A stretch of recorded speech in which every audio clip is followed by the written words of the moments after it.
Bienvenidos a nuestra inmersión de hoy. Vamos a explorar el audio digital, algo que usas todos los días, pero probablemente no pienses mucho en ello.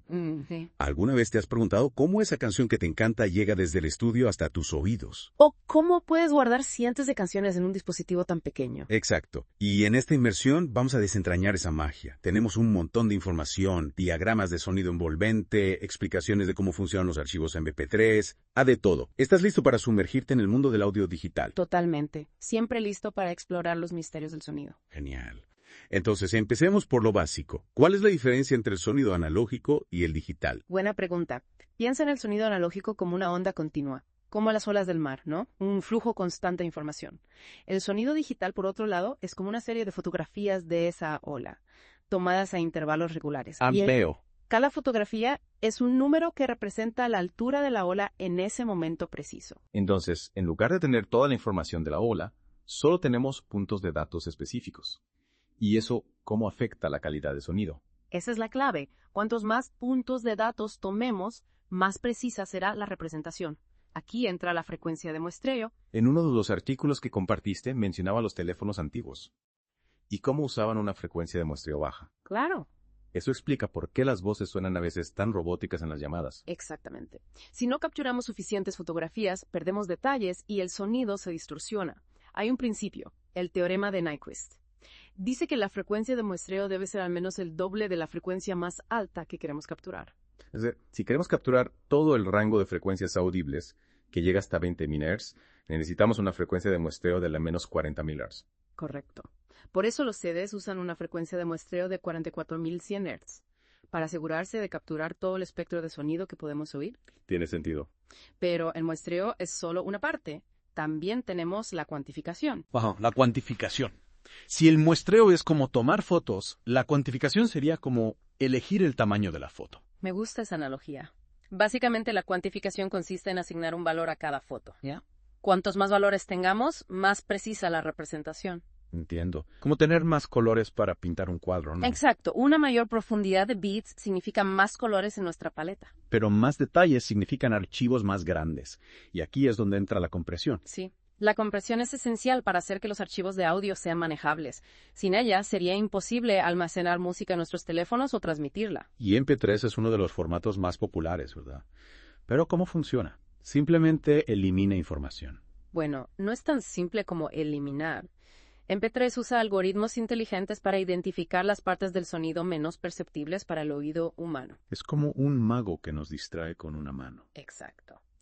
MP3 aprovecha las limitaciones de nuestra audición para hacer archivos más pequeños sin que notemos mucha diferencia. Entonces, MP3 está jugando con nuestra percepción del sonido. En cierto modo, sí. Y hay diferentes niveles de compresión en MP3. Cuanto mayor sea, más pequeño el archivo. Pero también más probable que se pierda algo de calidad. Es una cuestión de equilibrio, entonces. Exactamente. Equilibrio entre tamaño y calidad. En uno de los documentos había una tabla con los diferentes formatos de audio y sus características. Es increíble la variedad. Es verdad. Desde el huello sin comprimir, que conserva todos los detalles, hasta el MP3 comprimido, hay un formato para cada necesidad. Como elegir entre una maleta gigante o una mochila pequeña. Me encanta esa analogía. La elección depende de lo que sea más importante, fidelidad o comodidad. Muy cierto. Bueno, hemos cubierto mucho en esta primera parte, del sonido analógico al digital, el muestreo, la cuantificación, la compresión. Y aún queda mucho por explorar. Tenemos que hablar del sonido envolvente en la edición de audio. Exacto. Pero por ahora, vamos a hacer una pausa. Retomaremos nuestra inversión en la segunda parte. No te la pierdas. Hablamos de la compresión de audio, ¿no? Específicamente del MP3. Sí, ¿cómo descarta información que nuestros oídos no captan fácilmente? Ajá, pero MP3 es solo un ejemplo. Hay muchos otros formatos de compresión, cada uno con sus ventajas y desventajas. En nuestra investigación vi un dato curioso. Los CDs usan un método de codificación llamado PCM, totalmente diferente a MP3. Cierto. PCM, o modulación por impulsos codificados, es como lo opuesto a MP3. MP3 descarta información, PCM la captura con la mayor precisión posible sin pérdida de datos. Espera, los CDs no comprimen el audio. Eso significa archivos enormes. Exacto. Los archivos PCM, como los WAV, son mucho más grandes que los MP3. Pero esa fidelidad extra a veces vale la pena para audiófilos y profesionales del audio. Buscan la mejor calidad. Ya veo. Como la diferencia entre una foto JPEG comprimida y un archivo RAW. A veces quieres un archivo pequeño, Otras, la máxima calidad. Buena analogía. Y hablando de calidad, hay otro formato. FLAC. FLAC. Me suena. FLAC's Free Lossless Audio Codec es un formato sin pérdida. A diferencia de MP3, no descarta información. Usa algoritmos para reducir el tamaño sin sacrificar calidad. Entonces, FLAC ofrece lo mejor de dos mundos. Archivos pequeños sin pérdida de calidad. En esencia, sí. FLAC se está volviendo popular. Entre los que aman la música y quieren la comodidad de la compresión sin sacrificar la fidelidad. Genial. Cambiando de tema, hablemos del sonido envolvente. Me fascina cómo el sonido nos puede transportar a otro lugar. El sonido envolvente es mágico, y la magia está en cómo se configura el sistema de altavoces. En nuestra investigación vimos diagramas de diferentes configuraciones de sonido envolvente, desde el clásico 5.1 hasta sistemas mucho más complejos. ¿Cómo funciona todo esto? En el sistema de sonido envolvente, el audio se divide en varios canales. Cada uno va a un altavoz diferente. La ubicación de los altavoces crea una experiencia tridimensional. Nos rodea de sonido. Como tener un cine en casa. Exacto. Y hay diferentes formatos de codificación, como Dolby AC3 y DTS. En un artículo mencionaban que Dolby AC3 es popular en DVDs. ¿Qué lo hace especial? Dolby AC3 o Dolby Digital es un sistema multicanal. Comprime audio para que se pueda almacenar y transmitir de forma eficiente. Un receptor lo decodifica y lo envía a los altavoces. En un diagrama se veía cómo la señal viaja desde la fuente, como un DVD, hasta los altavoces. Es complejo pero fascinante. Y DTS, Digital Theater Systems, es otro formato multicanal usado en DVDs. Usa una tasa de bits más alta que Dolby AC3, puede ofrecer mejor calidad. DTS sería la versión de alta fidelidad del sonido envolvente. Se podría decir.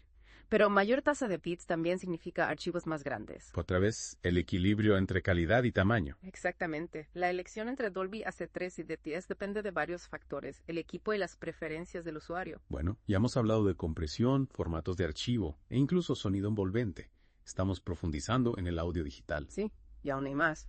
En la siguiente parte hablaremos de la edición de audio, la tarjeta de sonido. Suena interesante. No puedo esperar a la próxima parte. Hemos hablado de cómo se codifica el sonido, cómo se comprime, incluso de cómo se crea esa experiencia inmersiva del sonido envolvente. Sí. Pero, ¿qué hay de la creación del audio digital? ¿Cómo se graba y se manipula en el mundo digital? Ahí entra la magia de la edición de audio. Y la puerta a esa magia es la tarjeta de sonido. En uno de los documentos había un diagrama de una tarjeta de sonido. Parecía compleja. Con todos esos conectores, chips. ¿Qué hace exactamente? Es un intérprete entre el mundo analógico y el digital. Convierte las señales analógicas, como las de un micrófono, en datos digitales que la computadora entiende.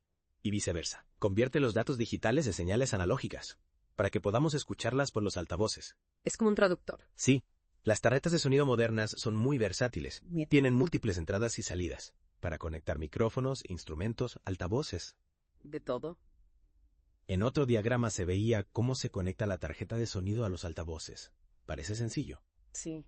Pero imagino que hay mucho más detrás. Claro, hay toda una cadena de componentes. La tarjeta de sonido envía los datos digitales a un amplificador que aumenta la potencia de la señal. Y el amplificador envía la señal a los altavoces, que la convierten en ondas sonoras. Es increíble cómo funciona todo en conjunto. ¿Y cómo manipulamos el sonido digital? ¿Qué herramientas se usan? Una vez que tenemos el audio digital, podemos usar software de edición. Podemos hacer casi cualquier cosa. Cortar, pegar, ajustar volumen, eliminar ruido, aplicar efectos. Un patio de recreo para los amantes del sonido. Sí, en uno de los artículos hablaban de la edición de forma de onda. Ajá. Nos permite visualizar el sonido como una gráfica. La altura representa la intensidad. Podemos manipular la forma de onda con el software para tener un control muy preciso. Esculpir el sonido. Exacto. Y la edición digital no es destructiva. Podemos experimentar sin afectar el audio original. Siempre podemos volver atrás. Es increíble cómo la tecnología ha democratizado la creación de audio. Cualquiera puede grabar y producir su propia música. Totalmente de acuerdo. Y la tecnología sigue evolucionando. ¿Quién sabe qué nos depara el futuro? Es una pregunta intrigante. Y con eso, creo que hemos llegado al final de nuestra inmersión en el audio digital. Sí. Espero que lo hayas disfrutado. Un placer. Ha sido fascinante explorar el sonido digital contigo. Y a ti, que nos escuchas, te invitamos a seguir explorando este mundo. Recuerda la tecnología que hay detrás cada vez que escuches música o grabes tu propia voz. Hasta la próxima.